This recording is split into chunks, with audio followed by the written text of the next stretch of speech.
Olá, meu amorzinho, tudo bom?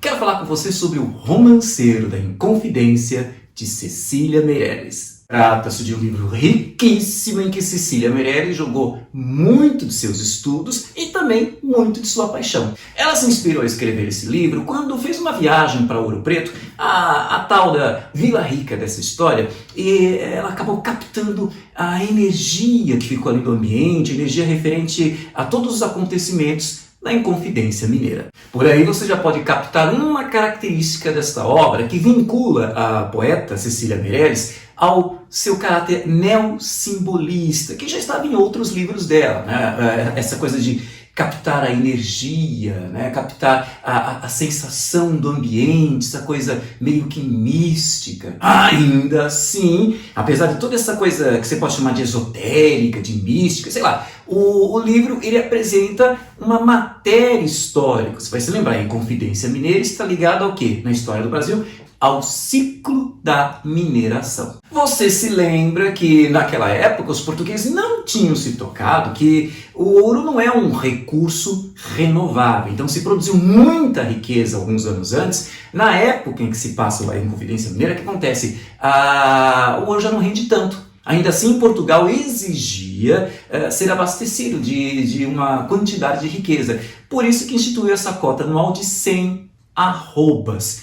Caso isso não fosse atingido, era instituída o quê? A derrama. E você se lembra, era mais ou menos desculpa os termos, nada históricos, é como se fosse feito um rateio entre toda a população para que se atingisse essa cota de derrama. Parece que essa cota equivalente à riqueza de 100 arrobas, se não me falha a memória, só foi atingida uma vez e sempre houve uma promessa, ou melhor, sempre houve uma ameaça de que outras vezes essa derrama ia ser instituída. Mas sempre havia uma enrolação, quem devia poderia negociar, deixava para pagar depois, enrolava para pagar, então era sempre uma enrolação. Mas por volta de 1789, correram algumas notícias, nada a ver com fake news, tá? Mas correram algumas notícias de que a cobrança dessa vez ia ser séria, o que deixou toda a elite ali de Vila Rica, atual Ouro Preto, né, em toda a região, né, totalmente preocupada. Outra coisa que você vai lembrar se estamos no século XVIII, essa elite que está extremamente preocupada com essa, digamos, opressão da metrópole, essa elite está muito instruída, ela está inspirada nos ideais do iluminismo. Lembra que vai dar, por exemplo, a Revolução Francesa, alguns anos depois, mas esses ideais do iluminismo vão inspirar o quê? A vontade, né? A luta, né? A busca, o desejo, o anseio, olha que vocabulário vasto do professor, né? O sonho da liberdade. Soma-se a isso que a inspiração que eles também tiveram em relação à independência das 13 colônias inglesas da América do Norte. Os caras lá em cima, inspirados nos ideais do iluminismo, acabaram praticando a sua independência. Então o povo aqui, essa elite, esse povo pensante, esses conspiradores, também estão querendo a sua independência. Tanto que, Cecília também nos informa aqui, um dos conspiradores, um dos inconfidentes, encontrou-se com um emissário dos Estados Unidos para tentar negociar uma ajuda dos Estados Unidos nessa rebelião, na tal da Inconfidência Mineira. Você vai se lembrar quando se fala de Van Dyck, que vai se encontrar lá, com a desculpa, né? Vamos nos encontrar para ver as antiguidades de Nîmes, no sul da França. Na verdade, eles estavam tentando selar esse acordo. Bom, meus amores, mas o livro não é apenas um tratado de história, uma aula de história. Há também nele elementos literários. Por exemplo, o fato de ser um romanceiro. O que é isso? Romanceiro é um conjunto de romances, ou seja, de poemas narrativos. Romance é um poema narrativo que vem lá da tradição medieval. Então Cecília Meirelles está recuperando esse nosso repertório cultural. Além disso, você vai lembrar o quê? Se a história se passa no século XVIII, qual era a escola literária que rolava aqui no Brasil? Lembra? O arcadismo, né? Que tem aquela coisa do todo poeta do arcadismo vai fazer de conta que está na Arcádia, vai fazer de conta que é um pastor, que está aproveitando essa vida tranquila. Lembra do Carpe Diem? Aquela vida tranquila em contato com a natureza. É por isso que Cecília Meirelles vai fazer constantes referências a essa escola literária. Também porque Alguns dos Inconfidentes eram poetas do arcadismo. Por exemplo, o Tomás Antônio Gonzaga, lembra aquele que escreveu a Marília de Dirceu, as liras de Marília de Dirceu? Ele, fazendo de conta que é o pastor Dirceu, e vai transformar a sua noiva Doroteia Seixas na Marília. Então, há referência a este fato aqui no livro. Outro poeta Árcade que é mencionado, porque também era inconfidente, era o Cláudio Manuel da Costa. Lembra o Glauceste Saturno? Os Árcades adoravam inventar esses pseudônimos, os nicknames, né? Então eles tinham vida muito fake. Então ele fazia de conta que era o Glauceste Saturno e faz constantes referências à sua musa Nise. É também citado aqui um outro poeta pouco mencionado na atualidade, pouco mencionado nos vestibulares hoje, que é o Alvarenga Peixoto, que fez vários poemas para a sua amada Bárbara Heliodora. Como você deve estar percebendo, então, o Romanceiro da Inconfidência consegue ser o quê? Um excelente, um interessante diálogo entre história e literatura. Mas o que eu acho mais interessante ainda é que, como texto histórico, ele não é uma coisa insossa no caráter literário. E como texto literário, tem gente que pensa assim, literatura é ficção. Então, como é um texto literário, desvirtua os fatos históricos. Não, há uma fidelidade a esses elementos históricos. E não contente com isso, ou seja, essa soma da matéria histórica com a matéria literária, Cecília Meirelles ainda vai colocar aqui no Romanceiro da Inconfidência uma matéria reflexiva. Ela vai usar os eventos que aconteceram aqui na Conjuração Mineira para tecer comentários, fazer elementos reflexivos ligados a temas universais. Ou seja, ela vai pegar uma coisa específica, que é Minas, século XVIII, para falar de algo que é geral, que pertence à história da humanidade.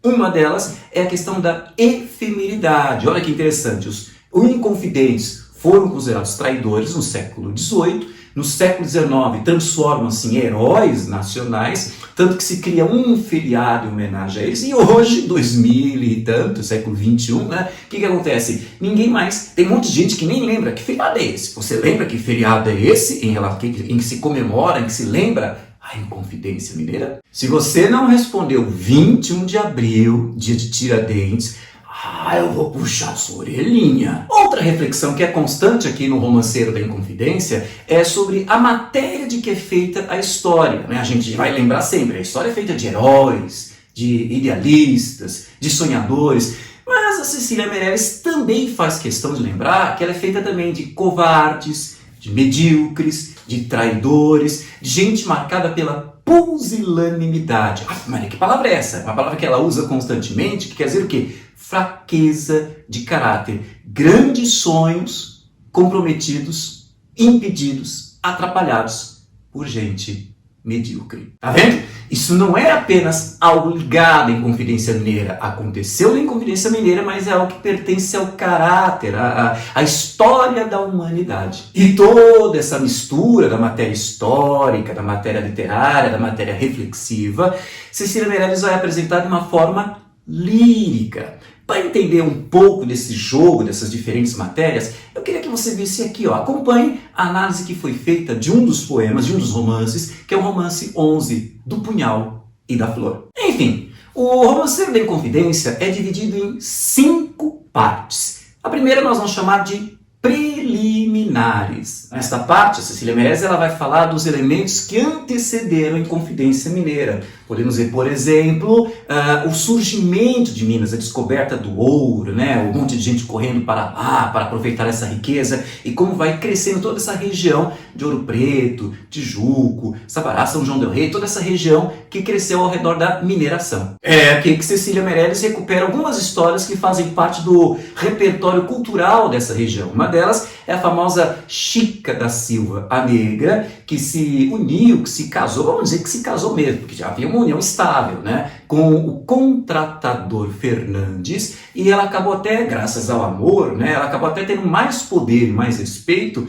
do que muitos burgueses brancos ali na região de Diamantina. Fala-se também de Chico Rei, que é uma lenda que ficou muito importante ali na região, que era um monarca que foi escravizado, trazido aqui para o Brasil, mas graças à mineração, reza a lenda, conseguiu a sua libertação e aí conseguiu também o quê? Libertar alguns de seus súditos. Bem aquela coisa da história, né? A história tem sempre diferentes pontos de vista. Nós de humanas, a gente adora problematizar as coisas, não é? Oh, que coisa, que maneira esse povo da miçanga. Então alguns dizem, Chico Rei, o que ele fez? Ele comprou escravos. Outros vão dizer que não. Ele, na verdade, ele comprou a carne-alforria para libertá-los. E como ele era o rei, já lá na África, esses se tornaram seus súditos. Há também a referência à revolta da Vila Rica, ou do ouro queimado, ou de Filipe dos Santos, em que o governante traiçoeiramente, olha que trairaça, né? Que gente, né?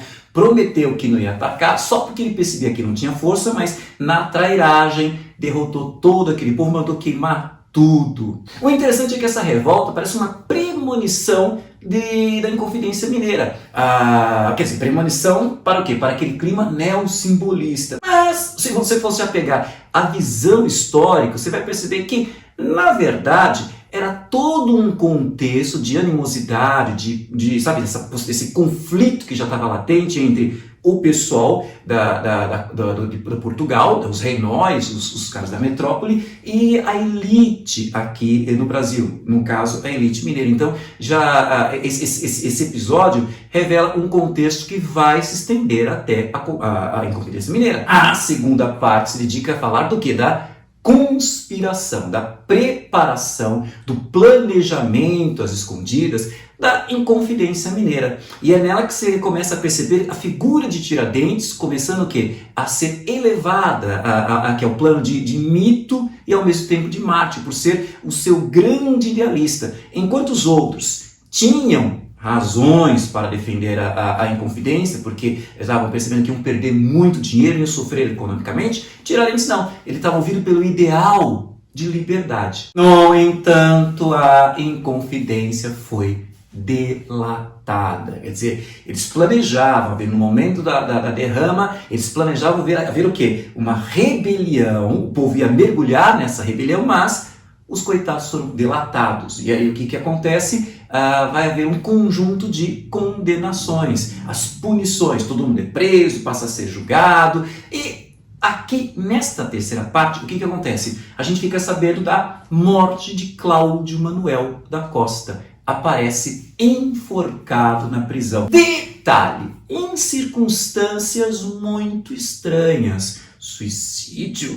Será que foi suicidado? Não ficou muito bem explicada essa história. Brasil! Brasília é Brasília. A nossa colega tem razão. Brasil é Brasil. Essa parte também se dedica a falar da condenação do Tiradentes, que acaba sendo o único a pagar com a vida, porque foi o único que não negou seus ideais. Eu até recomendo, meu bebê, para que você tenha uma melhor compreensão deste evento, que acompanhe aqui a análise de um dos poemas, de um dos romances do Romanceiro da Inconfidência. Já a quarta parte continua falando de outras condenações. Primeiro, a de Tomás Antônio Gonzaga. Este desembargador, veja, não pagou com a vida, porque era de um nível superior, parece, né? Então esse desembargador foi condenado ao degredo, ou seja, foi expulso para outra colônia de Portugal, que era Moçambique. Então veja, parece um castigo, porque ele se afasta de sua terra, se afasta de sua amada, Doroteia Seixas, a tal Marília. Só que lá em Moçambique, o que acontece? Ele conhece uma filha de um grande comerciante de escravizados, quem é essa menina? Juliana Mascarenhas, com quem ele se casa e se deu bem, viu? Outro condenado que aparece aqui é o riquíssimo Alvarenga Peixoto, mas tadinho, um azarado. Perde a sua filha, Maria Efigênia, perde também a sua esposa, Bárbara Eleodora. Então, além dessas mortes, também ele foi condenado ao quê? Ao degredo. Aparece também a coitadinha da Doroteia Seixas, a Maria de Dirceu, bem velhinha. Foi há 84 anos. Foi há 84 anos. não tão velhinha assim, na verdade. A coitadinha da Doroteia Seixas agora se vê sozinha. O pior, olha que coisa bem mais trágica que Titanic, viu? O que acontece? O cara não se manteve fiel a ela. Ele tá lá casado com Juliana Mascarenhas e ela sozinha, idosa, indo à igreja, no completo, vamos assim dizer, na completa solidão. Que vida trágica, que tristeza. Olha o que a Inconfidência trouxe de tragédias. E a quinta e última parte nos apresenta quem? A Dona Maria, a rainha de Portugal, a famosa Maria Louca. Sou louca, lesada, no truque, tô colocada. Quem questione essa coisa, será que ela era realmente essa louca? Na verdade, o que a Cecília nos mostra é que ela está toda conturbada, mergulhada num enorme remorso, muito devota. Então o que acontece? Ela está muito preocupada com a possibilidade da sua condenação, sou uma pecadora, ela está corroída pelo remorso. E o pior, né? Veja, 20 anos depois da Inconfidência, quer dizer o quê? 20 anos depois ela está no Rio de Janeiro. Lembra da fuga da família real para o Brasil? Então, ela está no Rio de Janeiro e justamente na mesma cidade em que foi enforcado Tiradentes. Então, imagina que ela estar nesse ambiente, né, em que houve o sofrimento provocado pela autorização dela, pela autoridade dela, pela vontade dela, pela mão dela. Enfim, é uma crise de consciência sem tamanho. E nessa última parte eu dou destaque a um poema que eu amo, né, que é o romance 84 dos Cavalos da Inconfidência, que por um lado parece um texto sociológico, que você vai falar da presença do cavalo em vários momentos ali de Minas Gerais, desde o seu surgimento, passa até pela Inconfidência Mineira, passa pela condenação, né? E parece mesmo essa coisa ou como é que o cavalo está na vida, né? na sociedade mineira. Mas também tem uma coisa da efemeridade, quer dizer, cavalos que estiveram tão presentes e todos eles morreram, todos eles desapareceram, né, sumiram. É o tema da efemeridade mais uma vez. E também tem um aspecto assim poético do texto. A toda hora ela vai usando, isso é muito comum no romance da Inconfidência, um verso que se repete, um refrão, né? Acho bonitinho assim. E eles eram muitos cavalos, eles eram muitos cavalos, eles eram muitos cavalos. Toda hora ela vai citando, que é também o nome de um livro muito interessante. Você sabe de quem é esse livro? É de Luiz Rufato. Recomendo mesmo que você leia essa obra. Enfim, esses são os elementos mínimos que eu queria que você tivesse em mente em relação a Romanceiro da Inconfidência de Cecília Meirelles. Se você gostou desse vídeo, curte aí, deixa o seu comentário e não se esqueça de compartilhar esse vídeo em suas redes sociais, porque conhecimento é para isso mesmo, para ser compartilhado, espalhado, divulgado. E também não se esqueça de se inscrever em nosso canal e de ativar o sininho para ficar sempre sabendo de nossas novidades. Um beijo e até a nossa próxima.